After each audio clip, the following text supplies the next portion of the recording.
I was one of those geeky kids who just loved, I still love words, of course.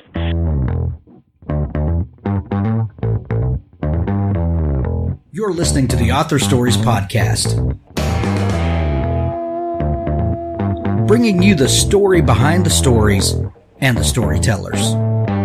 Margaret White, Terry Brooks, Sheena Kamal, Matthew Quick, J.T. Ellison, Walt D. Williams, Brad Thor, Corey Doctorow, Brandon Sanderson, Robin Hahn, Ernest Klein, Jim Butcher, Charlene Harris. Visit hankgarner.com for archives of all the shows. Today's guest is Ekta Garg. Welcome to the Author Stories Podcast. If you go to hankgarner.com, we've got a new site design I think you're going to like. It's easier to dig through all the archives of the show. And as always, there's a little search box on the right-hand side and a box where you can sort them in a long list and you can find an author interview that you like. Also, subscribe to the show. There are buttons over there in the right-hand sidebar as well. If you would like to support the show, there is a link in the right-hand sidebar where you can donate to the show if you'd like to drop something in the Author Stories tip jar. There's also a link in the top sidebar where if you would like to advertise your product or service in the show, you can do that as well. Thank you so much for listening, and as always, please click on the Amazon links in the show notes and support the authors that come on, and we do appreciate it. After our great author interview today, stay tuned at the end of the show for an audiobook clip from Richard Gleaves, the Jason Crane series. Hey authors, you need an editor in your life, and not just an editor, but an editor that understands you and gets what you're trying to accomplish. That's why you need to visit my good friend Scott Woodley at marlowemoss.net and let him take a look at your work. He'll give you a free sample edit. Scott can help you be the best writer you can be. Visit him at marlowemoss.net. Inspired sentences and polished paragraphs for print-worthy books at competitive rates and always on time. Offering a full range of editorial and ghostwriting services to self-published and traditionally published authors. Turn your ideas into words and see your dreams become books. I'd also like to tell you about a new sponsor, George Kramer and his new book, Blind to Blood. Ben Bergstall had a unique job.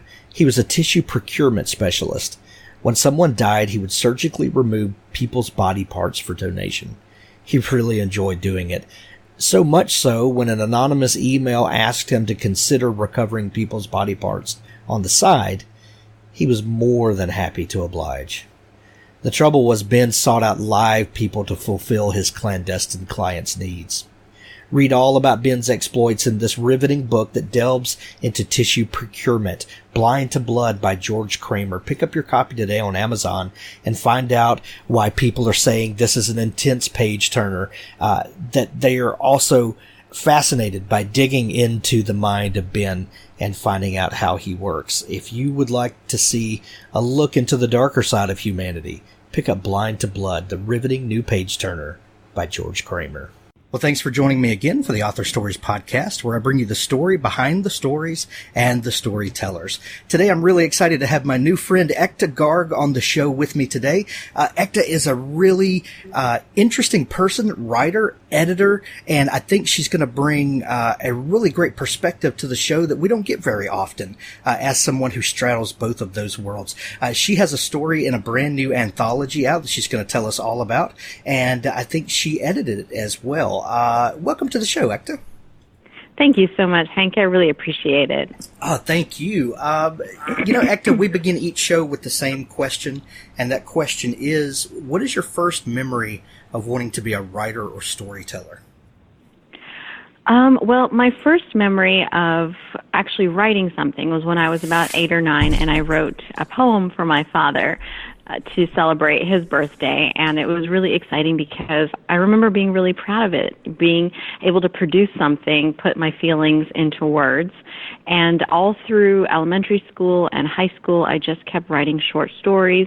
I wrote creative nonfiction essays, which I didn't know that that's what I was doing at the time, but that's essentially what they were. And I remember being in high school and, really starting to feel a real resonance with writing and with how the world makes sense when I put pen to paper, or, now almost exclusively when I'm sitting at my laptop. And I think that's really the time where it sort of started becoming a solid longing for me for wanting to write and share my stories with the world, right around that time in high school. Poetry, I love that you started writing poetry for your father. And that is one of those things that you almost have to come to poetry with a childlike innocence, because it seems so simple on the surface, and yet is one of the hardest creative pursuits to master and to do well.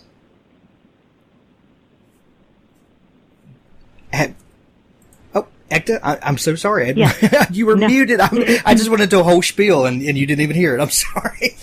I'll edit that out. No, that's okay. Boy, we're batting 1,000 today. Okay, so we'll edit that out. What I said was, it's okay. What I said was, I love that you started writing poetry for your father, and because poetry is one of those things that you almost have to come to with a childlike innocence. It seems to be so simple on the surface, yet can take a lifetime to master and to do well. Yeah. What do you think it is about poetry that it's something we all want to do? Just about everybody I've talked to said, well, I started, with poetry, and then I learned pretty quickly that I was no good at it, or it was going to take a lifetime of work. What do you think it is about poetry that is so alluring to us? I think part of it has to do with the lyrical quality that it requires from writers. And I think I would definitely put myself in that same camp of people who did it very early on and then realized very quickly when I became more serious about my writing that it would take a different sort of capacity than I think what I had and what I possess as a writer now. I definitely admire poets.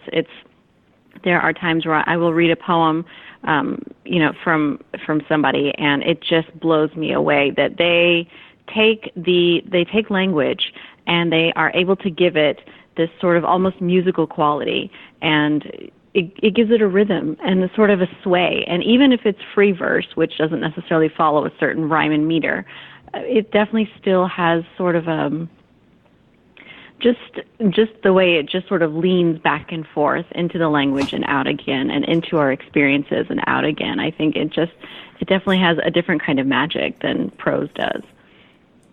Right, for sure. So when did you were an editor and writer. When did editing become something you were interested in? Well, I actually have a master's degree in journalism from Northwestern University. It's in magazine publishing. And after I got married, I moved with my husband to Portland, Oregon, and started working with a publishing company there, primarily in the role of editor. And they hired me to handle their special projects. It was one of the local newspaper companies, but they also had special publications that they were putting out.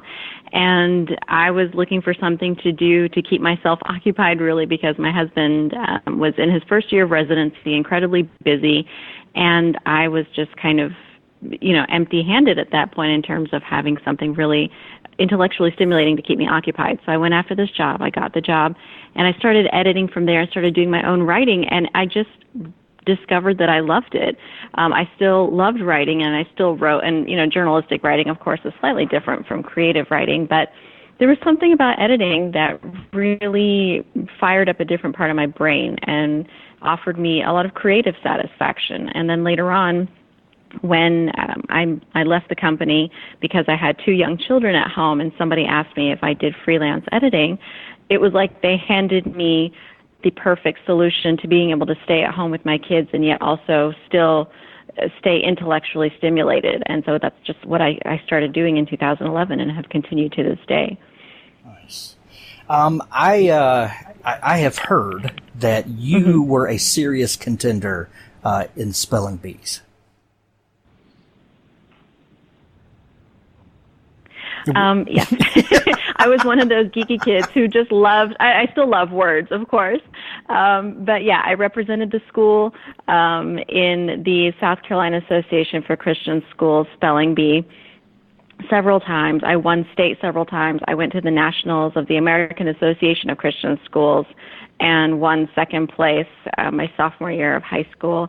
I competed in the Scripps National Spelling Bee, the one that comes on TV every year on ABC right around this time of the year in Washington, D.C. And it was wonderful to go there and meet so many other kids who loved this quirky thing of spelling words.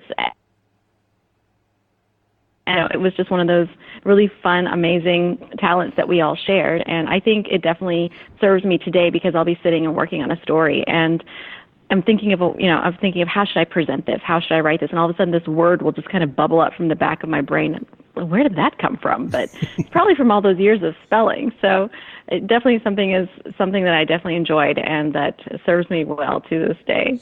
Well, I would think that that as an editor, would be a great skill to have, in being able to spot things that were wrong. But I wanted to hear how, and you kind of touched on it there just then. But I wanted to hear that how, as a writer, you think the spelling bee and competing like that, and just learning the love of words and different words, how that has maybe has an impact on your daily writing now, other than just, I have a grasp of a lot of different words, maybe the competition aspect of it, the studying for it. What do you think, how do you think that lends to make you a better writer? I think it definitely is the studying for it, because when you're studying for the spelling bee, you're spending a lot of time with language.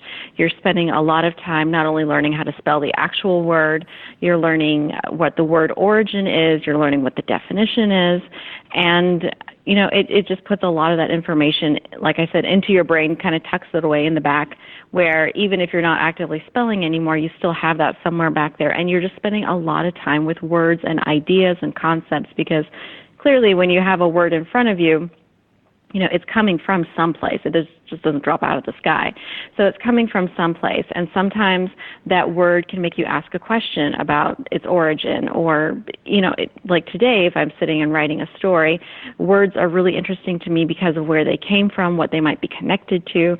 And I really think it's just that constant exposure to language and how you might handle that language. When you learn a word, obviously you're learning what part of speech it is, whether it's a verb, a noun, an adjective, that sort of thing, and that also plays into it. How can you make your stories interesting and use different words that will catch the reader's attention, not necessarily throw them out of the story, but catch their attention and make them learn something new? I think it's fascinating and wonderful all at the same time.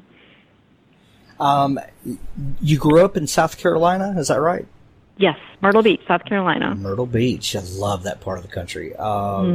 Being from South Mississippi, close to the beach, we're not right. As close as you, but we're pretty close. I love that how the places that we're from tend to affect the stories that we write, maybe the characters that we create. Do you find a trace of South Carolina in the things that you write? I do sometimes. When I write stories, I tend to write about locations that I know well. And so I have written stories, with Myrtle Beach as a setting, as a backdrop, and where it plays part of an important role because of, especially in the summertime, when, people who have been there know it's pretty lively in the summer. And so that sort of breezy, beachy feel that you get, I have used that as a backdrop for a story. And so I think definitely, for me at least, locations are important, but especially locations that I've been to that I can relate to. Some people are really, really great at researching places they've never been before, and I have done some of that. But I feel more grounded, I think, in the places that I've been to. And I've been very fortunate and very blessed to have been able to travel to a lot of places and live in a lot of different places. So I think I have all of those tools kind of in my box when I'm ready to sit down and tackle a new story. You guys live on the West Coast now, though, don't you? No, I live in the Midwest. No, my goodness. Well, from East Coast to West Coast to in the middle. Well, that actually, yeah, I grew up on the East Coast. When I got married, we moved to the West Coast, my husband and I, for his residency, and then spent 3 years in Houston, Texas for him to do his fellowship, and then moved to Salt Lake City for him to do a second fellowship, and now live in central Illinois in Champaign, which is 2 hours south of Chicago. So I've kind of been all over. Well, someone told me one time that one of the best pieces of writing advice is to get out and go meet people. Writing is such a solitary endeavor, or it can be, where most of what we do is, sitting in a quiet corner in the house and just making up stories. But you have to get out and meet people, and especially people that are different from you, people that look different from you and talk different from you. And, and that's one of those things that you just can't skimp on.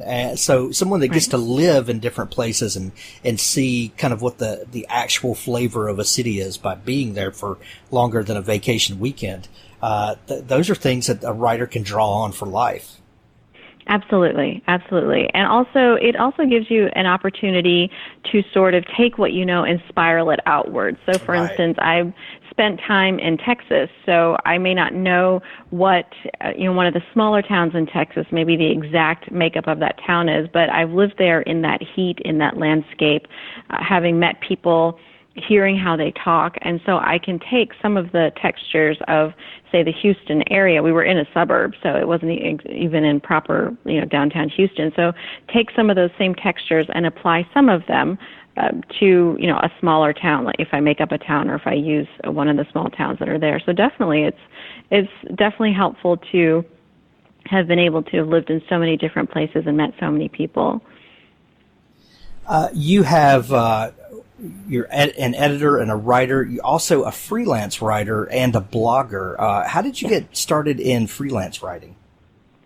It just went back to when I was, it was in 2010, and I had 2 little girls at home who were 2 and 4, and I was spending all of my time, as most mothers of young children do, basically running after them, and kind of an endless stint of laundry and diapers and preschool, and just kind of that rat race that we get stuck into with our young children. And I needed something to push myself out of being a mom for, whether it was a few minutes or an hour or so every week, and to concentrate on my writing. I had been telling people for years, I'm a writer, but I hadn't really kind of put pedal to the metal, so to speak. And I decided that if I really wanted other people to take me seriously as a writer, I needed to take myself seriously as a writer. And so I sat down and I thought, well, what can I do with having 2 young kids, with wanting to focus on my family first? Where is some time? What are some things that I can do to take some time out for myself and write? And somebody had suggested many years ago that I should start blogging. And I thought, well, maybe I'll just start a blog, and I will use reverse psychology to think, well, if I have people who are waiting for me to post, then I'm going to have to post. And it worked. It forced me to sit down every week and to blog. I blogged about the kids. I post short fiction every week. I do book reviews almost every week, because I also review books as part of my trifecta of writing and editing and reading in terms of my publishing career. And so that's where I started. I let that be my motivation, and I continue with that today.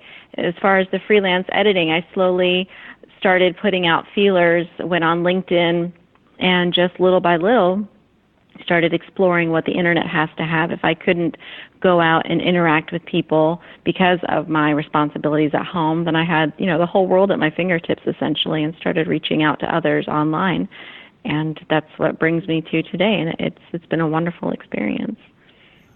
What role did blogging fill for you?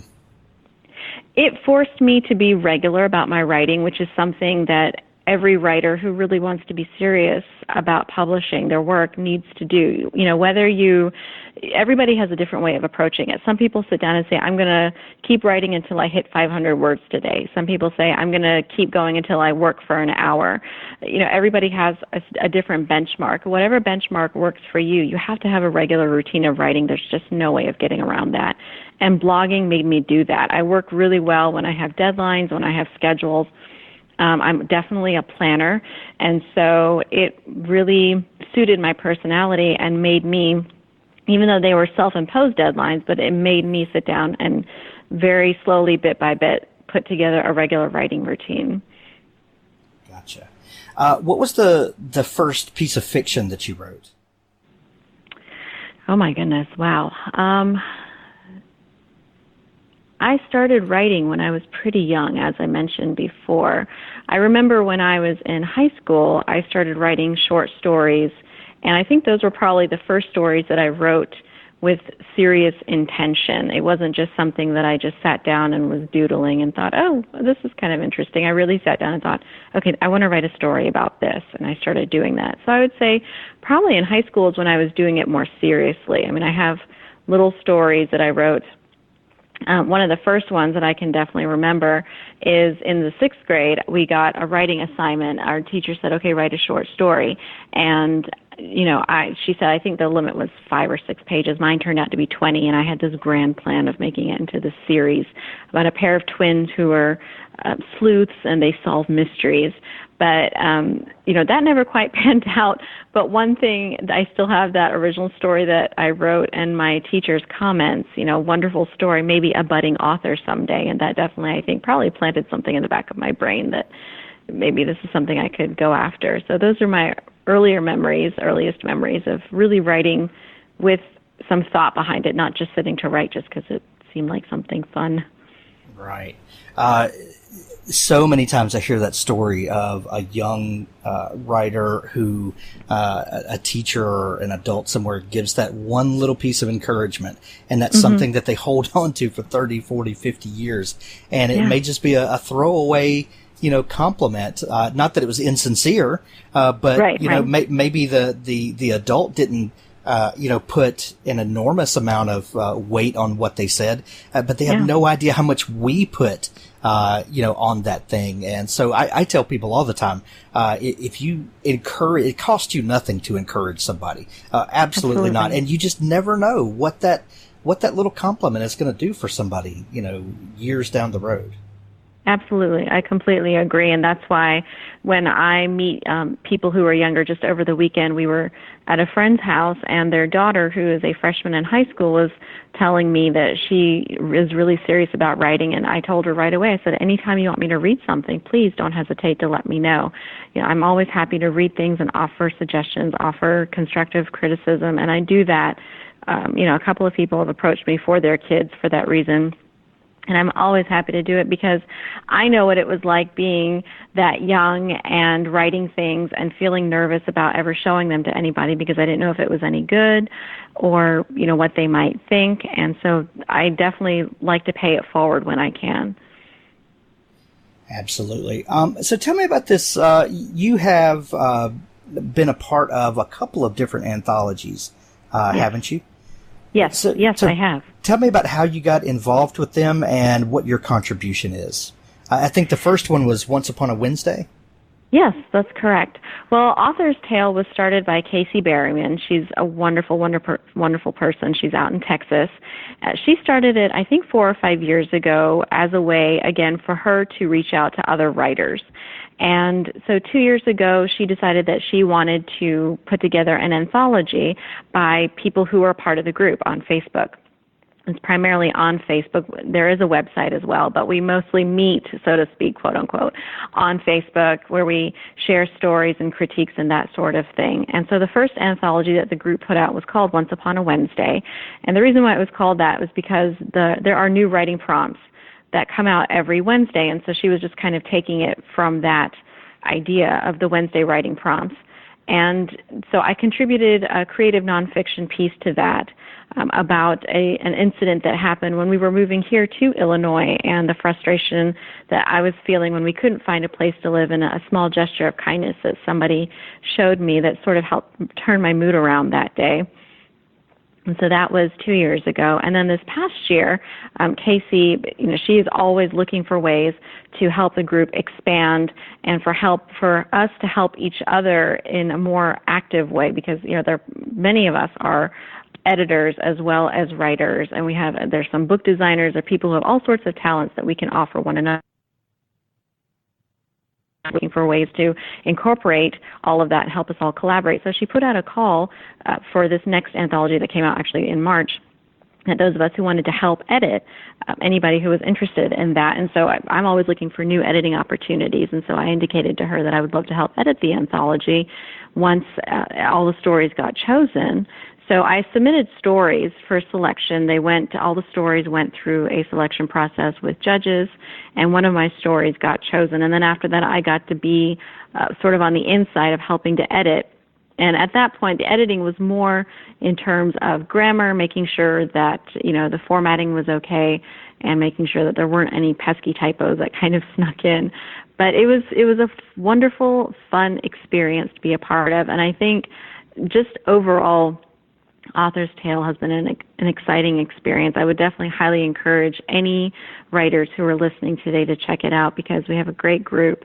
It's very encouraging. People are not afraid to offer constructive criticism and be really honest, but they do it in such a way that you want more of it, because you know that they're in the same position where, today you post a story and say, hey, could somebody help me? Tomorrow they might post a story and ask for the same thing. And everybody goes into it with eyes wide open, knowing that we're going to be helping each other, doing it honestly, but doing it respectfully at the same time. So that's kind of what Author's Tale is all about. And the anthology that just came out in March is called Heart of a Child, and every story somewhere has something to do with children. It doesn't necessarily mean that there are children's stories. There are a few in there, but not that all the stories are meant for children, but they do in some way, shape, or form relate to the idea of either being a child or the child-parent relationship. And it was wonderful to produce. I'm so excited about it, and I hope people definitely check it out as well. What's really interesting about anthologies, and I've been a part of several, is that this group of people are given a common theme, and you wind up with this group of stories that are from such disparate viewpoints and deal and subject matter. It's so funny when you give a group of writers a one or two sentence idea, and see the way that people respond to that in so many different ways, yet they all kind of hold to this common theme in a way. It's I always find it fascinating to be a part of something like that. Absolutely. I definitely agree. And another part of the anthology that not everybody gets in other experiences with anthologies is that after submissions close, that there is a 1-month workshop that is optional. You don't have to be a part of it, but you can actually put your story through that workshop. And if it gets selected for, once all the stories come in, and there's some that get winnowed down, so you can actually be a part of that workshop and have your story go through the workshop for a month, and we kind of help each other comment on one another's stories. And it's, first of all, yes, I mean, the first draft of stories that come in, those in and of themselves are amazing. To see the concepts that people come up with.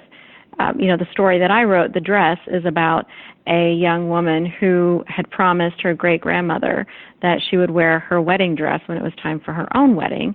And then when it's actually time for her wedding, she decides that that's not so much for her, and how does she deal with that in terms of talking to her great-grandmother about that. And so mine's sort of like a light, breezy story, sort of like a rom-com kind of feel. But there are other stories in the anthology that have much more gravitas. There's one story that's written in second person, which is just so much fun. It's called In the Park. And there are other stories, a couple that are written for children that are they just make you smile all the way through. And absolutely, I think it's wonderful when you can have that meeting of the minds where everybody takes that theme and they internalize it in a different way, and yet all the stories come together and follow the same theme. I have much respect for anybody that can pull off a second-person narrative. That's me too. Hard thing to do and to keep the narrative flow. Yes. Because you naturally want to fall back into first or third. I think most people kind of default to third, and that is such a hard thing to do. Hats off to them. Yes, absolutely. I completely agree. So I have a two-part question for you, because you are an editor and writer. Mm-hmm. How do you feel that that being an editor has helped your own writing? By editing other people, how has that helped your own writing? And does being a writer help you to have empathy when you're editing other people's writing? Well, to answer the second part of that, yes, absolutely. Every time I approach a story or a novel that I'm editing for somebody else, I think very carefully about the comments that I'm putting. I use, Microsoft Word, as most of us do. I use track changes in there. And so in addition to looking at the grammar and inserting or deleting commas, I'm also commenting on things. And I always think twice about what I'm going to say before I put it down. Usually for a short story, I can read it as much as 8 or 10 times before I send it back to my writer. For a novel or a full-length book, I read it at least 4 or 5 times. So I have plenty of time to go back and reread my own comments before I send it off to the writer, and I definitely look at it with that point of view. If I were receiving this, if I had written this and I were receiving this criticism, how would I feel?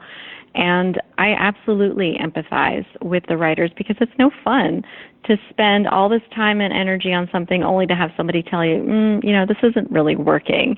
I have experienced that many times myself, but, knock on wood, most of my writers have been very, very happy with the critiques that I do, and that's one comment that they've made.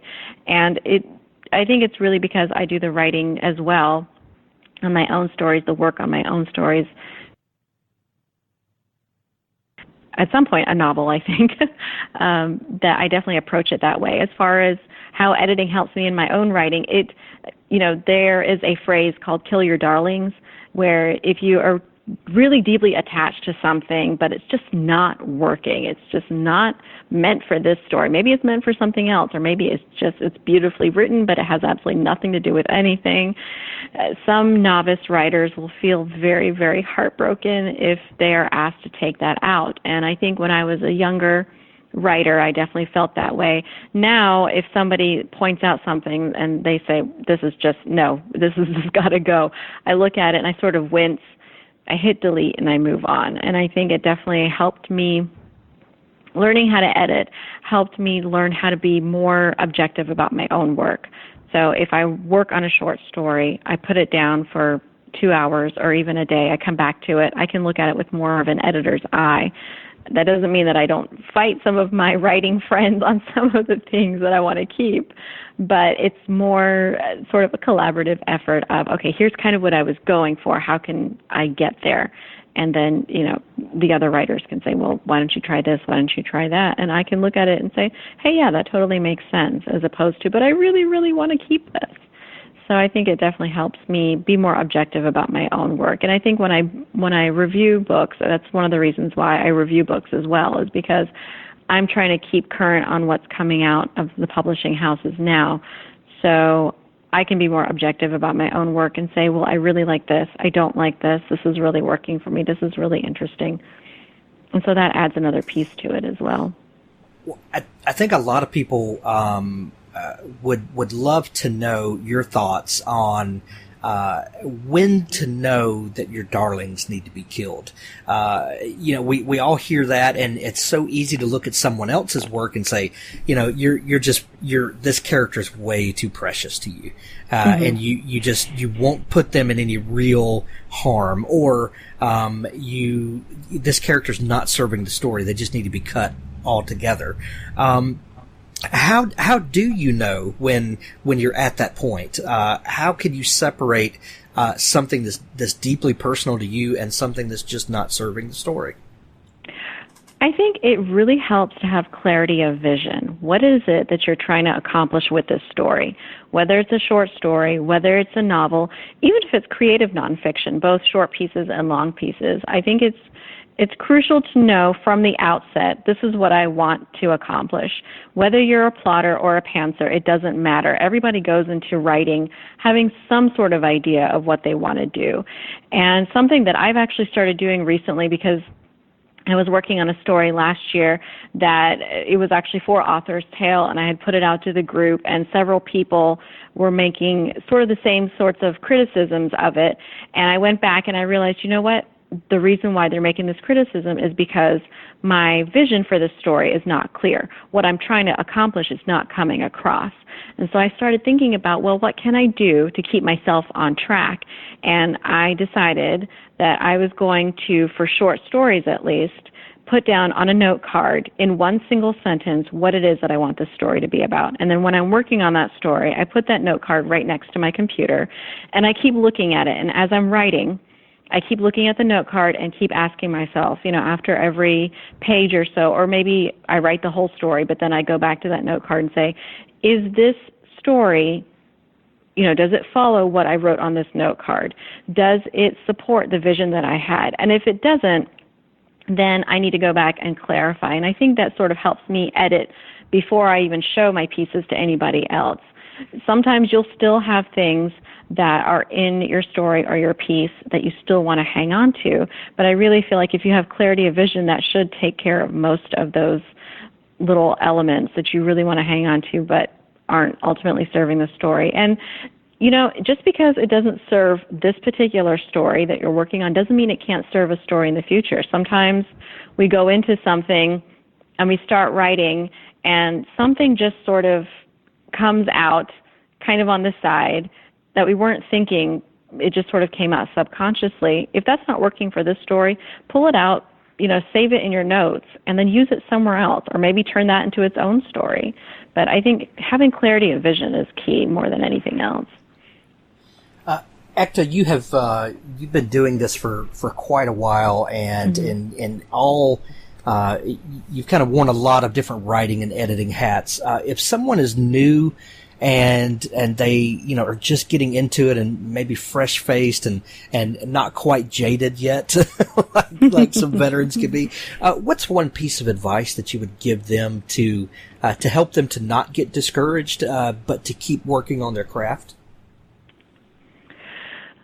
There are a couple of different things. I know one piece of advice that really helped me that I read in an interview many, many years ago was when an author said, write as if your parents were dead. And first of all, that shocked the living daylights out of me because I thought, oh my gosh, how can I?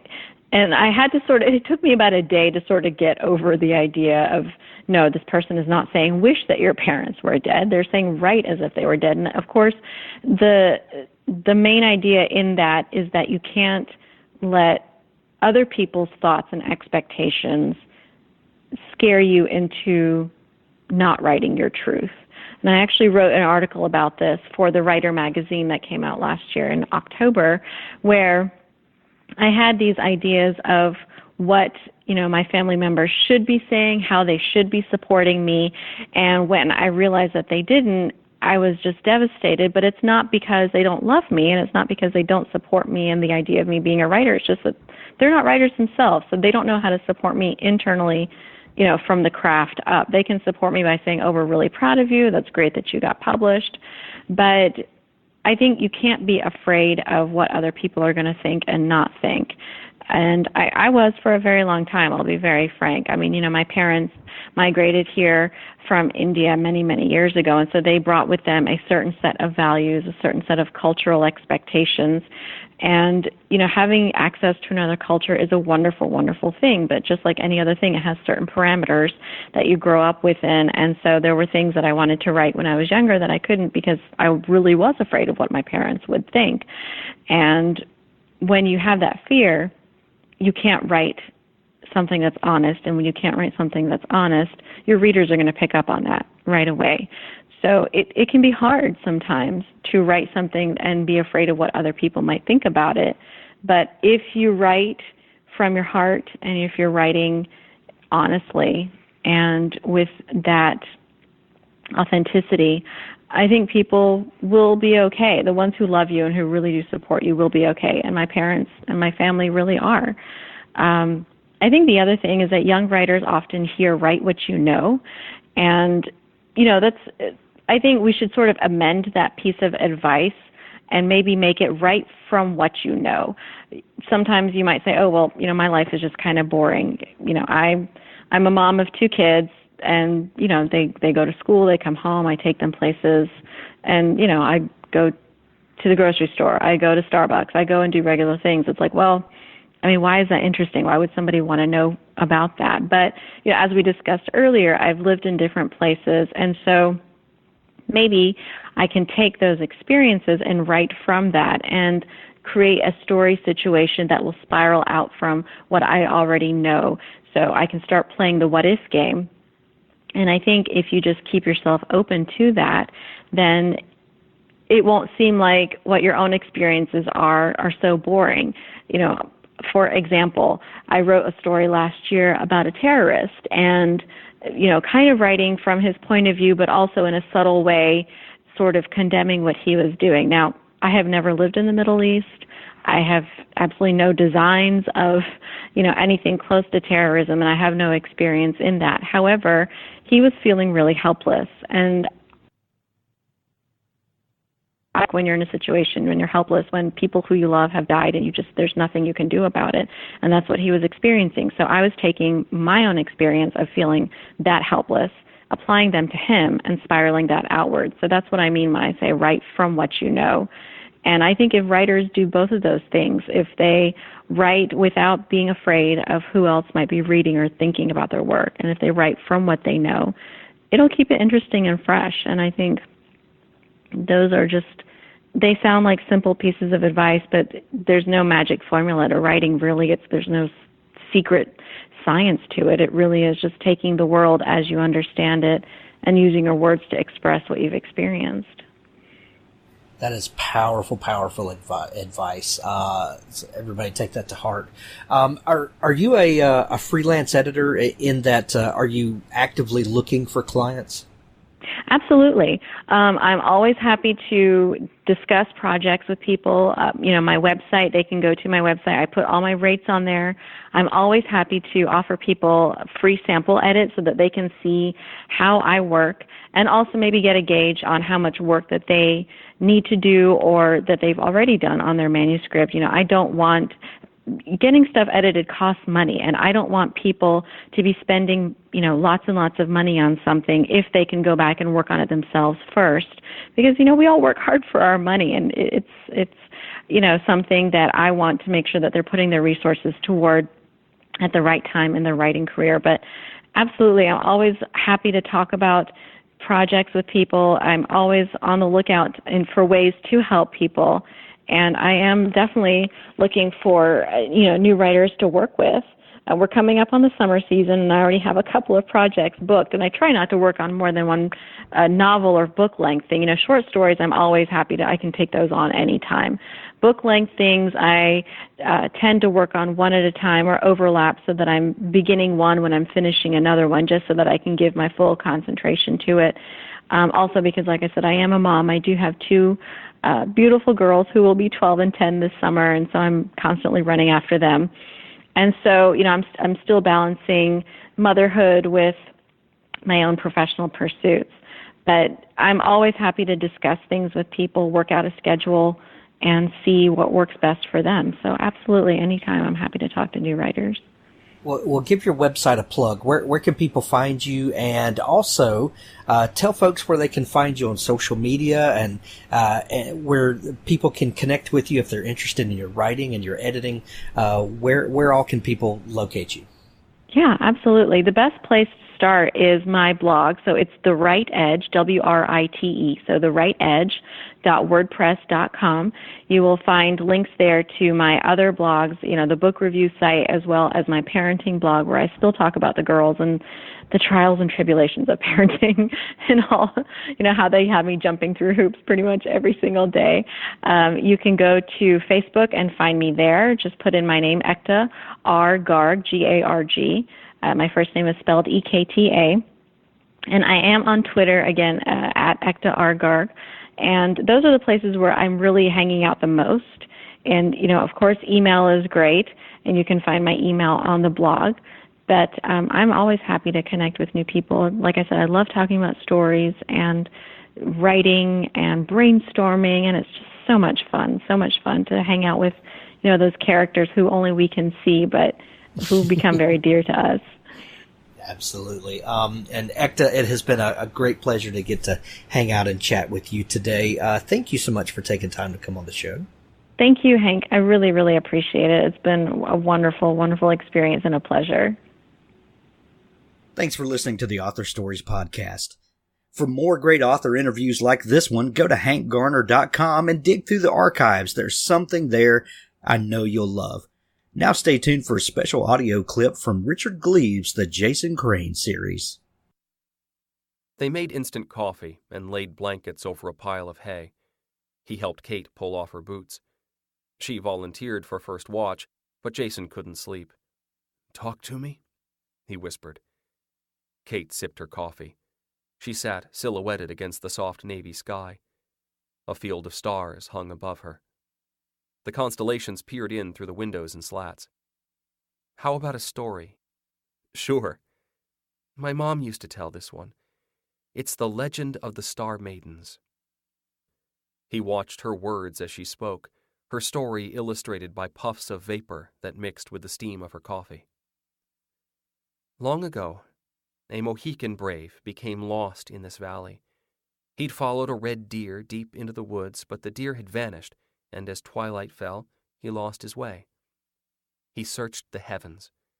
He saw a bright star and followed it. It shone upon a clearing in the woods. Spook Rock lay at the center, emanating magic. And in the starlight, he discovered the most beautiful woman he had ever seen. He discovered a star maiden. She was dancing with her sisters, and all 7 were naked. "Oh, really?" Jason whispered. 7 naked star maidens? Shh. Why do these things never happen to me? The brave decided he must take the star maiden for his wife, so he seized her and threw her over his shoulder, and she loved him for his courage. They married and had a son. Then what? Then it gets sad. The star maiden missed her home. She gazed at the sky every night. She loved her husband and her baby very much, but she missed her sisters, and she especially missed the dancing. So she snuck away one night and returned to the sacred rock, and she begged her sisters, please appear to me for one last dance. They came to her and took her into the sky.